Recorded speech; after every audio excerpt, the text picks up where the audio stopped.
क्या है, सिद्ध करें कि अधिकोण त्रिभुज की ऊंचाई त्रिभुज के बाहर भी हो सकते हैं।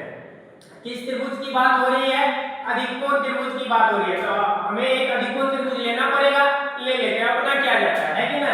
तो हमने एक अधिकोण त्रिभुज ले लिया। अधिकोण त्रिभुज का मतलब क्या होता है, ऐसा त्रिभुज जिसका एक कोण अधिक कोण हो। अधिक कोण का मतलब ऐसा कोण जिसका माप 90 डिग्री से बड़ा हो और 180 डिग्री से छोटा, उसे अधिक कोण कहते हैं। और जिस त्रिभुज का एक कोण अधिक कोण हो गया उसको अधिक कोण त्रिभुज कह देते हैं।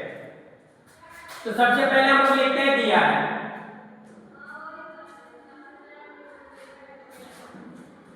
त्रिभुज PQR जिसमें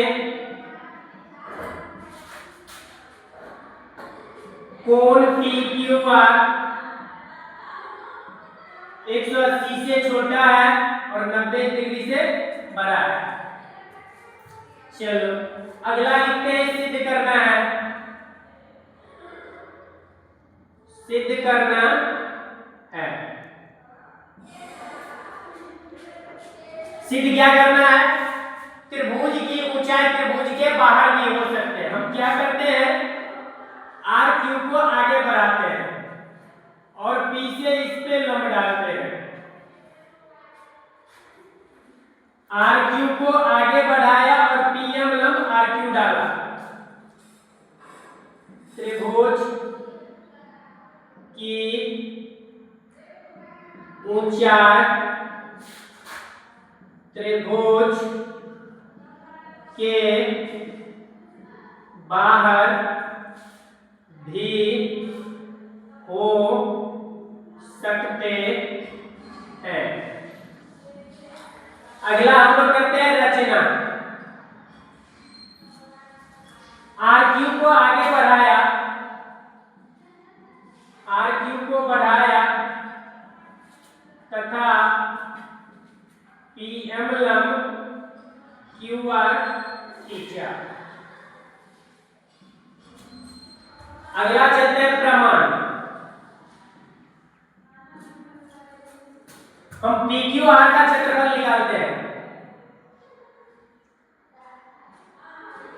त्रिभुज PQR का क्षेत्रफल बराबर, ध्यान देना, अगर मैं PMR त्रिभुज PMR के क्षेत्रफल में से अगर मैं छोटा वाला क्षेत्रफल को घटा दूं, त्रिभुज PMQ, तो क्या PQR का क्षेत्रफल निकलेगा? बिल्कुल निकलेगा। इस पूरे के क्षेत्रफल में से अगर इस छोटे वाले का क्षेत्रफल अगर घटा देंगे तो इसका क्षेत्रफल बचेगा। अब त्रिभुज का क्षेत्रफल क्या होता है, 1/2 गुणे आधार। आधार कौन सा, आधार आप किसी भी भुजा को ले सकते हैं, जिस भुजा को आधार लेंगे उसी की संगत ऊंचाई ली जाती है। संगत ऊंचाई क्या होती है, जिस आधार को आप ले रहे हैं उसी के सामने वाले सिर से उस आधार पर डाला गया लंब संगत ऊंचाई कहलाता है। तो हम आधार अभी के लिए QR को ले रहे हैं, तो 1/2 गुणे आधार गुणे ऊंचाई हमें पता नहीं है, इसका कहां जाना है नहीं जाना, हम 1 मिनट के लिए तभी अभी के लिए h मान लेते हैं, बराबर PMR का क्षेत्रफल 1/2 गुणे आधार। आधार हम MR को ले रहे हैं, गुणे ऊंचाई, इस आधार के सामने वाला शीर्ष ये हुआ और इससे डाला गया लंब, तो PM माइनस PMQ 1/2 गुणे आधार हम MQ को ले रहे हैं, गुणे इस आधार के सामने वाले सिर से इस पे डाला गया लंब, उसी को संगत ऊंचाई बोला जाता है। याद रखिएगा त्रिभुज के क्षेत्रफल में हमेशा 1/2 गुणे आधार गुणे संगत ऊंचाई ही लिया जाता है, यानी कि PM। ठीक है, 1/2 गुणे QR गुणे H बराबर 1/2 यहाँ भी है, 1/2 यहाँ भी है, PM यहाँ भी है, PM यहाँ भी है। तो जो दोनों में होता है उसको हम लोग कॉमन करके बाहर माइनस को बाहर निकाल लेते हैं। बचा क्या, यहाँ बचा MR और यहाँ क्या बचा MQ।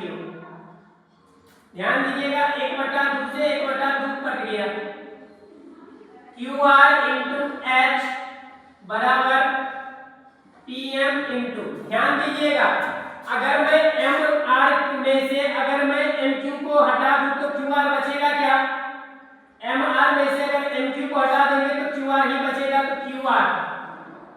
भैया रे फिर से कट गया QR और QR कट गया, बचा क्या H बराबर PM। और H हमने क्या माना था, इस आधार के संगत ऊंचाई को माना था, और ऊंचाई क्या आ गया PM। PM इस त्रिभुज के कहां पे है, तो त्रिभुज के बाहर है। तो क्या हमने सिद्ध कर दिया क्या कि अधिकोण त्रिभुज में उसकी ऊंचाई बाहर भी हो सकते हैं। यही चीजें हमें सिद्ध करना है। एक चीज हमने ब्रैकेट में लिखा हुआ है कि इसका प्रयोग कहां पर आएगा, थेल्स प्रमेय में प्रयोग होता है।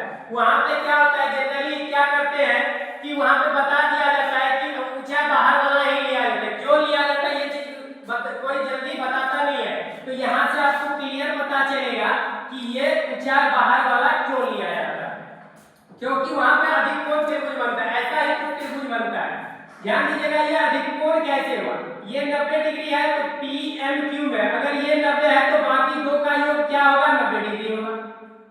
सिंपल सा है। अगर तीनों का योग 180 डिग्री, अगर ये अकेला 90 है तो बाकी दो मिलकर 90 डिग्री होगा। और अगर किसी भी दो कोण का योग अगर 90 डिग्री है तो पक्का दोनों कोण क्या होगा, 90 से छोटा होगा, तभी दोनों को जोड़ेंगे तो 90 से 90 मिलेगा। अगर एक भी कोण 90 से बड़ा होगा तो दोनों को जोड़ के 90 नहीं मिल सकता है, ठीक है। अगर ये कोण 90 से छोटा हुआ और सरल रेखा पर 180 डिग्री का कोण बनता है, अगर ये 90 से छोटा है तो 180 होने के लिए इसको 90 से बड़ा होना पड़ेगा। और ये दोनों का योग जब 180 है, ये 90 से छोटा है, तो ये अकेला कभी 180 से बड़ा नहीं हो सकता। 90 से बड़ा हो रहा है लेकिन 180 से बड़ा नहीं हो सकता। तो क्या इस कोण का मान 90 से बड़ा और 180 से छोटा हो गया क्या, इसका मतलब ये अधिकोण त्रिभुज है और इसके इस आधार की संगत ऊंचाई त्रिभुज के बाहर में स्थित है। यही चीज हमें सिद्ध करना था। धन्यवाद।